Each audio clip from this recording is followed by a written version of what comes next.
There's a lot of talk these days about toxic masculinity, and somewhere along the way, the message became this. If you're a man and you have a strong sex drive, that means you're unconscious, unsafe, selfish, like you're just some animal who can't control himself. And if you care about women, and I know you do, this can feel confusing as hell. You don't want to harm her. You want to keep her happy. You want her to feel safe, but you also feel that instinct inside you, that pull, the heat, the craving, and now you don't know what to do with it. In this video, I will give you one powerful tool that allows you to merge these two. Be fully in touch with your sexuality, feel your sex drive, and not hide it while still feeling safe to women. But first, let's get to know each other. I'm Dr. Magda, and I work with men who want to feel powerful and confident in their sexuality. Men who want to perform every single time without worrying if they'll last long or satisfy her. Men who want to feel confident in their sexuality without shame, fear, or second-guessing themselves. Because the truth is, your desire isn't the problem. No matter what the world may be telling you these days, your sexuality is not something to be fixed. It's your gift. This is the energy you bring into the world. The masculine penetrative force, creative, powerful, and life-giving. It's not wrong. It's needed. Let's look at biology first. You're wired for this. Sex is a basic biological need. It fuels your confidence, your motivation, your clarity, your power. But beyond biology, there is energy. And this is where Tantra gives us a whole new lens. In Tantra, we speak about chakras, energy centers in the body.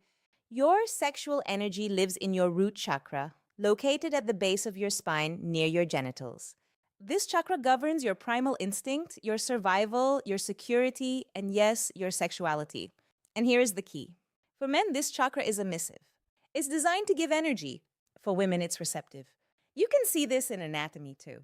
Your body is literally built to share your sexual energy, not to hide it, not to suppress it, not to be ashamed of it, but to offer it, to give it. The world needs this gift and women want it. They want your desire.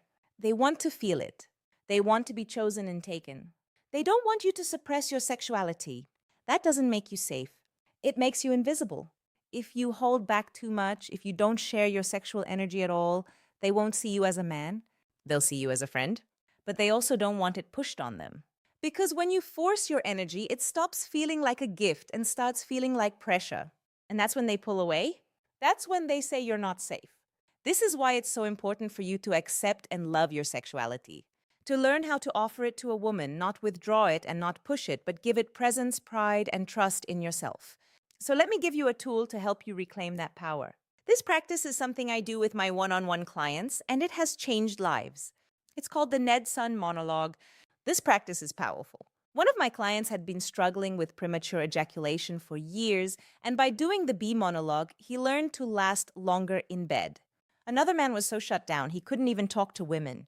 2 weeks into this practice, he started flirting, feeling bolder, and actually enjoying his own desire again. It's simple. So simple and easy to do, yet the results are incredible. It gives your confidence back. It removes shame and judgment you may have toward your sexuality, your size, or your performance. And it changes how women perceive you. So if you're ready, I'm going to give you this practice right here, right now. First, reflect. Do you actually consider your sexuality a gift? And when I say the word gift, what comes up for you? Do you resist it? Do you think no way? You may be surprised to discover how deeply you feel about your sex drive because that inner opinion impacts everything. Second, look at the messages you've been receiving about male sexuality from the world. Were they supportive or shaming? Sometimes when we receive negative messages again and again, we stop noticing them. We become used to hearing them and forget how harmful they actually are. Once you've gone through these 2 steps, you can move to the most important one. Step 3 is to get in touch with your genitals. Yes, literally. Every day, just for a few minutes, cup your genitals, close your eyes, breathe, and feel them. This alone can help release negative stories you may be subconsciously holding around your ER to you, your size, your performance, or your masculinity. Simply place your palm over your genitals. There's so much pressure put on your magic wand, and that pressure isn't good. Too much pressure in any area of life makes us rush and make mistakes. And the same is true for your sex life. Now, here's how you take this practice to a whole new level. Talk to your ears. I know it might sound silly, but I've seen this heal performance anxiety, dissolve shame, and reignite confidence. It reveals so much about how you really feel about your body and your desire. Things you had no idea were true for you. This isn't a feel-good exercise. It's about rewiring how you relate to your sexuality so you stop hiding it and start owning it. You don't need a script.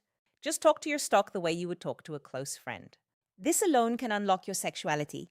It may sound wild, but it works.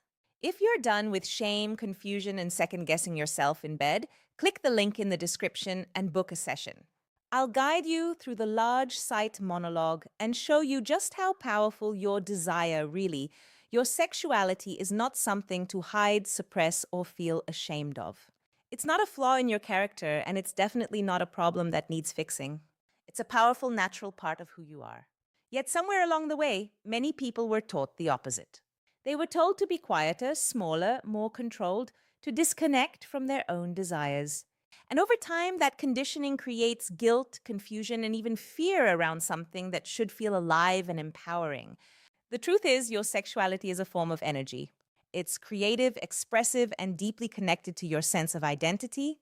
When you're in touch with it, you don't just feel desire, you feel confidence. You walk differently.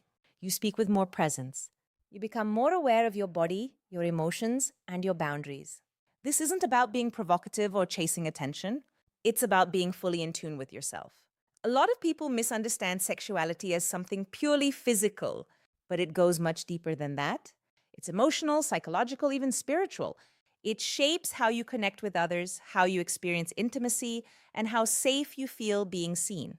When you embrace it, you stop performing and start expressing. You stop seeking validation and start owning your value. That shift changes everything. Suppressing your sexuality doesn't make you more disciplined or more in control. In fact, it often does the opposite. It creates tension, frustration, and disconnection. You might notice it showing up as insecurity, overthinking, or even a lack of motivation. That's because you're cutting yourself off from a core part of your human experience. When that energy has no healthy outlet, it doesn't disappear. It just gets buried and distorted. But when you start accepting it, something powerful happens. You begin to trust yourself more. You listen to your instincts instead of second-guessing them. You become more comfortable setting boundaries because you know what you want and what you don't. And that clarity makes you more attractive, not just physically, but emotionally. People are drawn to authenticity, and there's nothing more authentic than someone who is fully at ease with themselves.